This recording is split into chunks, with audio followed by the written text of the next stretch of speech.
Hey everyone. So this is Mr. Jackson here, coming back at you to give you some more details, and running through our next session that you guys are going to view today on Friday. Just recapping some of the things that we talked about yesterday. We talked about the system clock and the machine cycle. So basically, how the computer takes that data and information that is stored and it processes it through the instructions so that way you can have information. So today what we are going to cover is some topics. So some of those topics include, let me go back, hard drives, optical discs, flash memory storage systems, network and cloud storage systems, smart cards, storage systems for large computer systems. So let's start about information about storage systems. So a storage medium, that's the hardware where data is stored. All right, so the medium that you use to be able to store data. Our storage device is the hardware used to read from or write the storage medium. So whatever we use to read it and or to write the information on there. And then storage devices are identified by letters or names.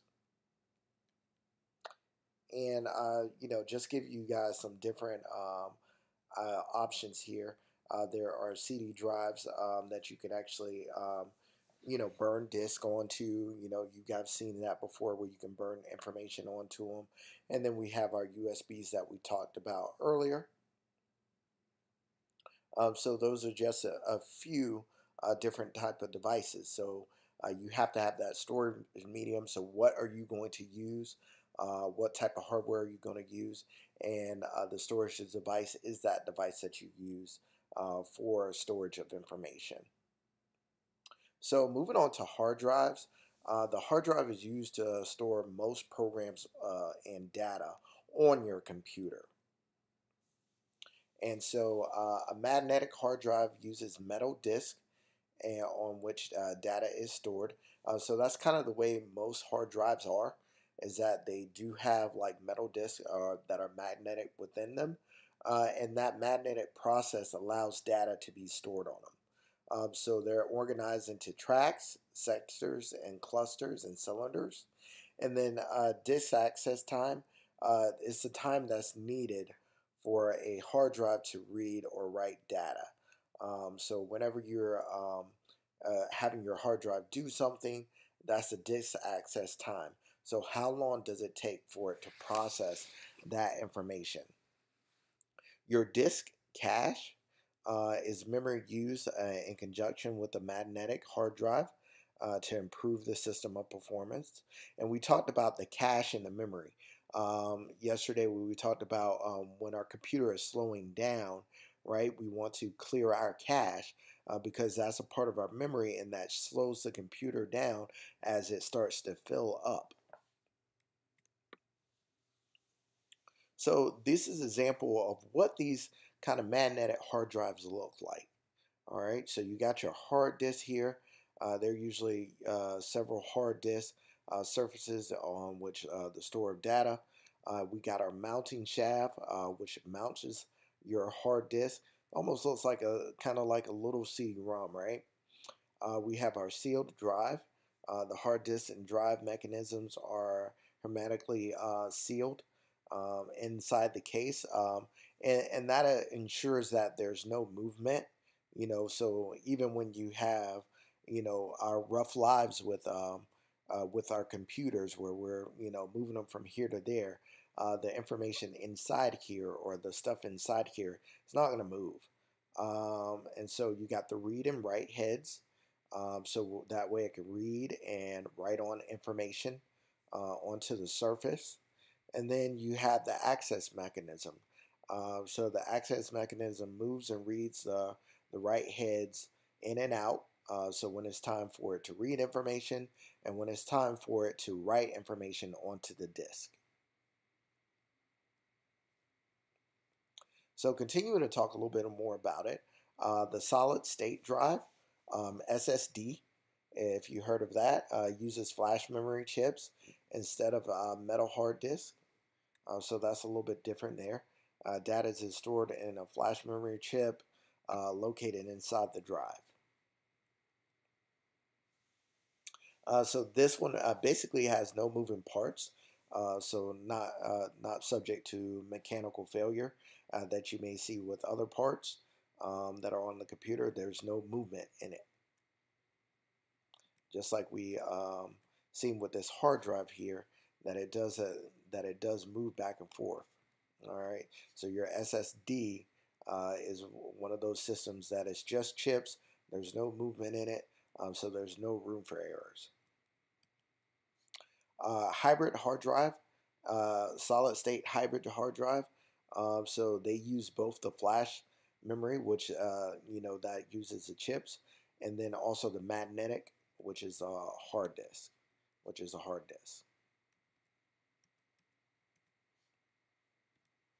So moving on from there, um, your hard drives can be external and internal. So I talked to you guys about that yesterday as a storage device. So you've seen these now where people actually have these external hard drives where they hold a lot of information. You know, some of them go from 6 terabytes to 2 terabytes to 500 gigabytes. And then now they even have them where they are wireless. So they have a wireless hard drive system.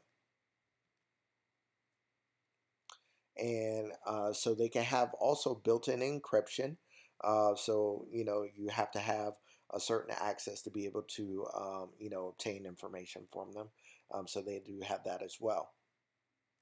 Now talking about optical disc. So optical discs are circular plastic storage, circular plastic storage medium assessed via laser beams. All right, and then you have an optical drive used to read from and write to optical discs. And then various formats include our CDs, our DVDs, and our Blu-ray discs. So those things are all optical drive disc, right? So whenever you have a CD or a DVD or a Blu-ray disc that you want to play, there is a laser optical disc that actually works with that helps read that data through the optical drive. So they have the option to be read-only. So like if you buy a DVD from the store, that's going to be read-only. So if you buy, like a CDR-W or a CDR rewritable or just a CDR-W, those things have the ability so you can write information on them. And then also rewrite information. So using the lasers, it can actually write it onto the disk and then actually erase the disk and then rewrite on it. So, so how recorded optical disc works. All right. So as you see, it's kind of similar to um, what is like the old record players, right? Where you have the rings around, and that's basically called your track. And it has different sectors in it. So the sectors are divided into your tracks to kind of divide up your information. And as it's going on there, the lasers actually help to read data. So when it's reading data, it's a low intensity laser beam that's associated with it to read the data. Okay. And then when it's writing data, it's a higher intensity laser beam that actually, makes those different changes within those tracks.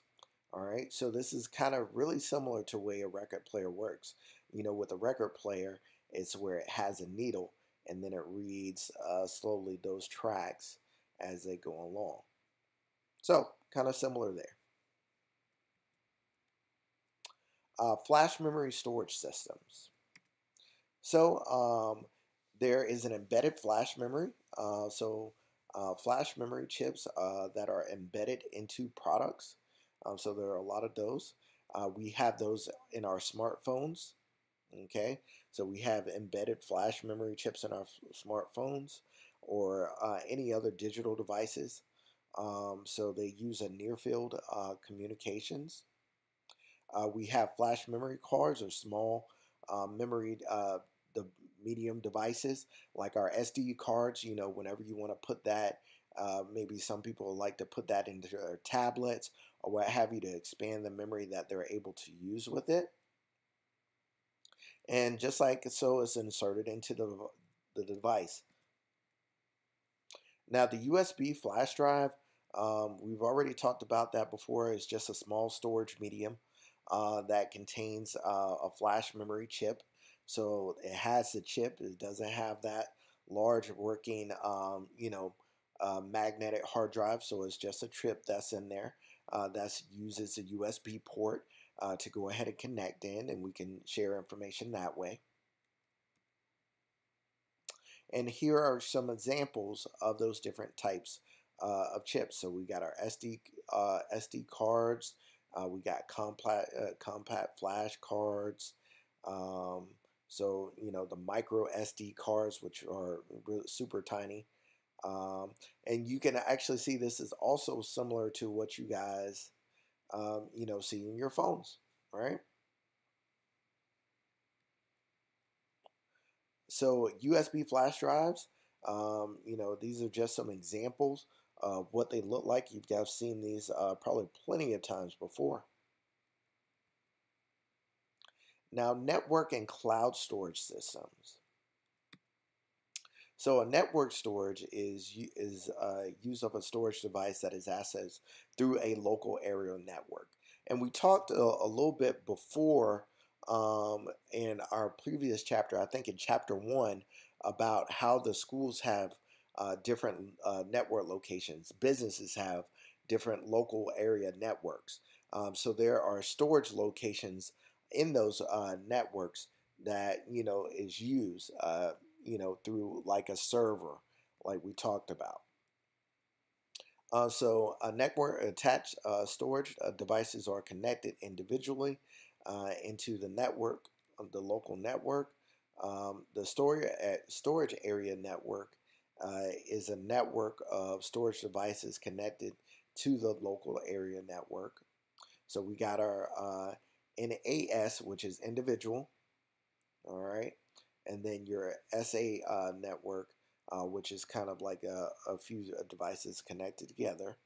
Then we have cloud storage, right, which is basically online. So if you got an iCloud, if you got Dropbox, if you got OneDrive, those are all cloud storage systems where you have to connect through the internet to be able to access those storage devices.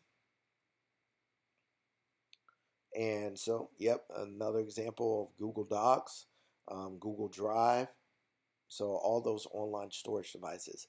And you guys actually have that on your Edmodo. It's called your backpack. If you watch the video that I sent you guys on Edmodo, you would have seen that there's a backpack there where you can actually upload and save documents to it. So that's a cloud storage system. Cloud computing is working with cloud resources.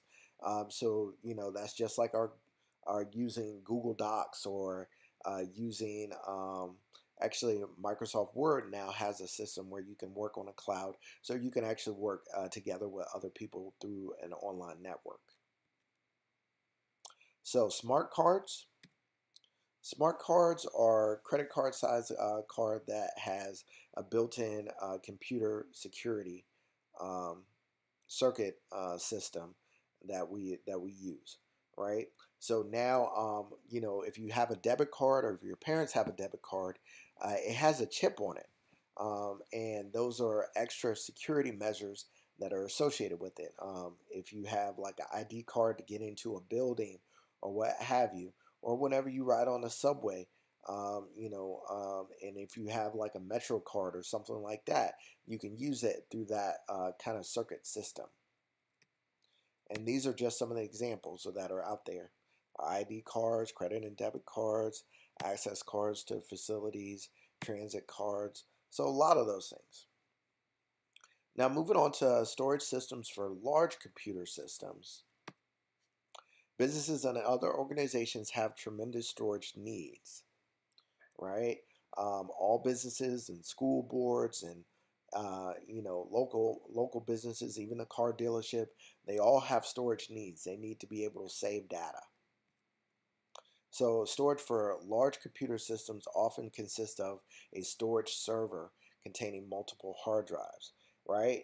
So just like I told you, at your school, there's probably a local area network, and they have a server there where you have that all your information stored. RAID, which is redundant array of independent disks, uses two or more hard drives that work together to provide redundancy and improve performance.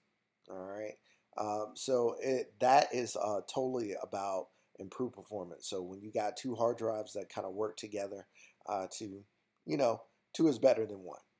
Kind of get it. They work together to kind of make things more efficient. And then finally, you got magnet tape. It can be used for business data archiving and backups. So here are some hard drive systems, some large hard drive systems that you can see here. So hard drives are located inside the drive enclosure. The enclosure holds up to 24 drives and varying capacities, up to 3 terabytes. All right. This is a larger storage system. Okay. So our hard drives are a little bit smaller, but the larger storage system has up to 240 hard drives with a capacity of 432 terabytes. And the way they're going right now, I mean, they're going to be able to do so much storage. Input devices. So we're going to talk a little bit about input devices. So the things that we're going to cover on this topic is keyboards, pointing devices, touch devices, scanners and readers, and digital cameras, audio input.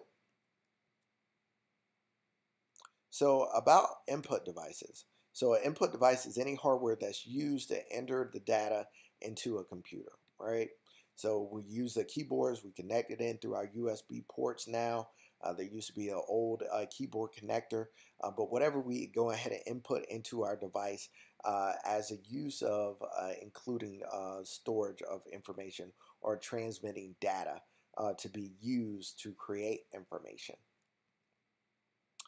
We have assistive hardware. So assistive hardware is hardware designed for use by individuals with physical disabilities. And that's the assistance part of it, right? You assist people with specific things. So some examples is like a Braille keyboard, a one-handed keyboard, eye tracking systems. And they've actually used eye tracking systems on our cell phones and other devices. So where if you're actually reading, the tracking system will follow your eyes and then it will scroll down for you on the information. So now with a keyboard, an input device containing keys that has characters. So they could be standalone or built-in keyboards. Right, our cell phones have built-in keyboards, so that way when we go ahead and go to text, that's our built-in keyboard. Standalone, that's where you have to connect it. And then there are on-screen keyboards as well. So here are just a couple of examples of how these keyboards are and how they work.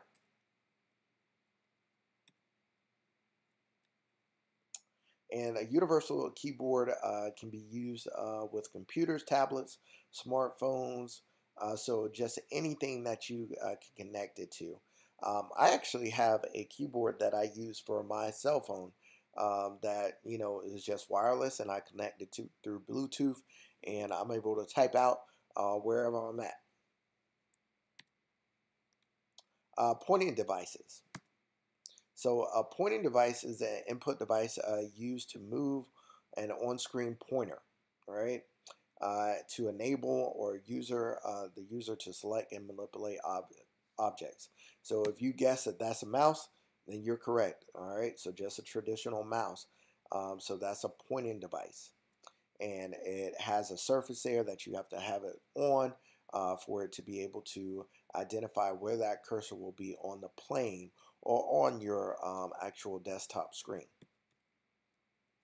Then there are styluses.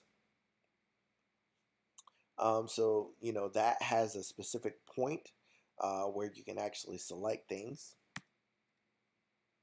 And then there are, gaming devices that are being able to use as pointing systems. Touch devices. So a touchscreen, a display device that, you can touch it and make commands out of it. So pretty simplistic there.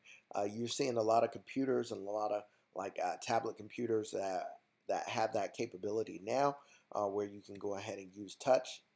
But the most common types, computers, smartphones, and other devices. You see them at a lot of different spots. Like if you go to the ATM, then you can see used with kiosks, point of sale systems. So a lot of those types of things.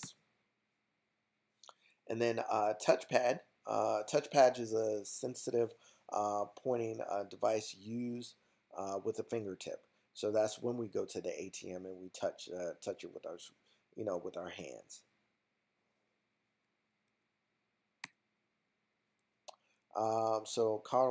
That's common on portable computers. All right, so here are examples of people using these different types of touch systems. I really want one of these for my Mac. I don't have one yet. Scanners. So a scanner is an input device that captures an image of an object and then transfers that object or that data to the computer to be disseminated or decoded. So you have flatbed bed scanners, scan one page at a time. We have portable scanners, right? We probably use those on our phones now. I use a scanner on my phone now. Whenever I want to go ahead and scan a receipt or what have you, I use it that way. Barcode and RFID readers. So your barcode reader reads barcodes. Pretty simple there. Optical codes that represent data in a set of bars. So that the data that's within the barcode, usually it corresponds to numbers, and depending on the system that you use to identify it, then it could go ahead and match it up. Then we have our radio frequency identification reader. So with those, reads RFID tags. The tags contain chips and antennas to store and transmit data into them. So with those, you kind of see that they have a chip somewhere embedded into either the paper or on the area, so that way it can actually transmit to the reader.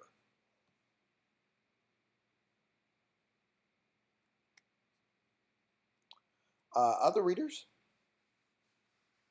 are optical mark reader.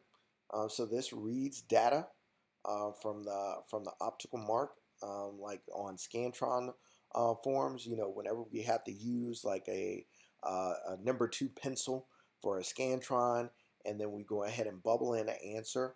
So that would be a part of our optical marks. So when it goes through the system, it's looking for that actual mark and where it's located at on the paper. So optical character recognition. So the ability of a computer to recognize scanned characters as text. Then magnetic ink character recognition. So a Micker encoding. Read Micker data on text, on checks. So whenever your parents write checks, at the very bottom you should see like a set of numbers and some funky like dashes or like almost looking like a barcode. That's a special magnetic ink that is used to help read that data. So whenever it's being processed. And then there's a biometric reader. So it reads biometric data like voice, your voice, your fingerprints, all that kind of good stuff.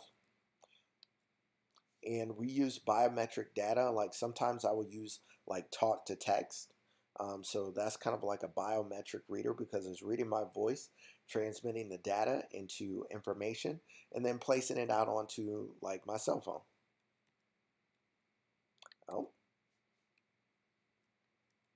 Digital cameras. So your digital camera records images of a digital storage medium on a digital storage medium. So we'll have our flash card or flash memory cards that we'll place into there, our SD cards. So it records the images onto those cards.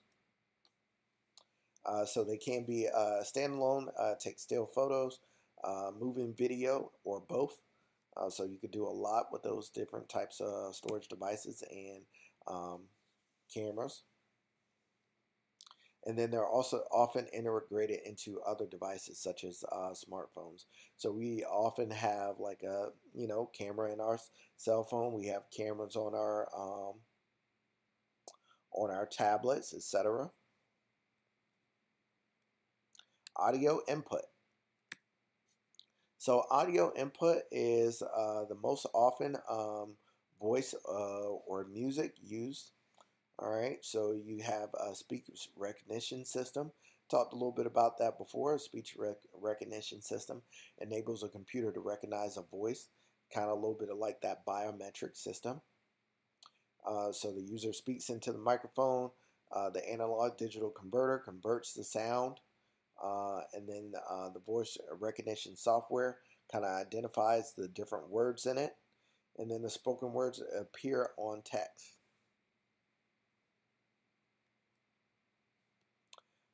Music input system, so inputs music into a computer. All right, so we're going to cover a little bit of uh, output devices. Actually, you know what, guys? I think it'll be important for us to cover this maybe on next week. I don't want to take up too much of your time. I am going to place out a couple of things for you guys. So I'm moving our assignments that we're due on Sunday to Wednesday of next week, just to give you guys a little bit more time to read and dive into this content. I know we have a lot here. And then also on Monday, if you wish to go ahead and retake your first test, I'm going to allow you guys to go ahead and do that on Monday. So this is kind of like a one-time deal for everybody to be able to have the opportunity to retake their first test. So if you want to review for that over the weekend, and then on Monday you want to come back and retake that test, that'll be perfectly fine.